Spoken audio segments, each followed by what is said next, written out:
వరకే బరువు, బ్యాలెన్స్ చేసే పని అయిపోయిన తర్వాత బరువు తీసేస్తాడు. చిన్న చిన్న విషయాల్లోనే నీకు అవసరమైన సందేశం ఉంటుంది బిడ్డ. అది అర్థమైందా నీకు?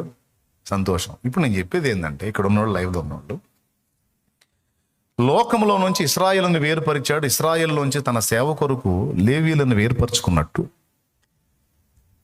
ఇక్కడ కూర్చున్నటువంటి మీలో కొంతమందిని దేవుడు తన పని కొరకు ప్రత్యేకించుకున్నాడు. ఈరోజు లైవ్లో అందుబాటులోకి వచ్చిన వాళ్ళకి కూడా చెప్తున్నాను, ఈ సందేశం ఎంతమంది వింటున్నారో వినబోతున్నారో వారందరికీ చెప్తున్నాను.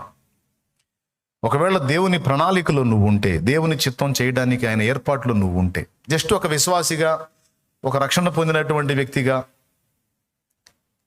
ఒకవేళ నువ్వు అలా బతికేద్దామంటే నీకు నేను సంబంధించి చెప్పను.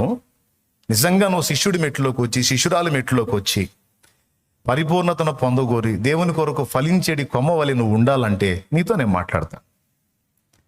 ఒక ఆర్డినరీ విశ్వాసలాగా నేను అలా బతికేద్దాం అనుకుంటున్నాను అన్న, నాకు ఈ పిలుపులు కూడా వద్దు అంటే సర్దుకో, అతనే బతికే.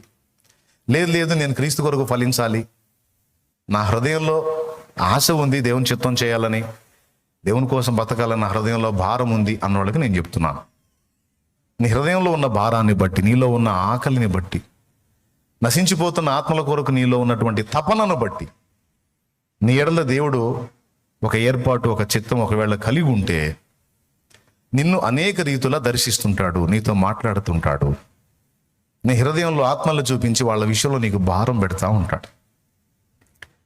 అందరూ స్పందించేది వేరుగా ఉంటుంది. ఆత్మలు నశించిపోయే వాళ్ళని చూసినప్పుడు నువ్వు స్పందించేది వేరుగా ఉంటుంది.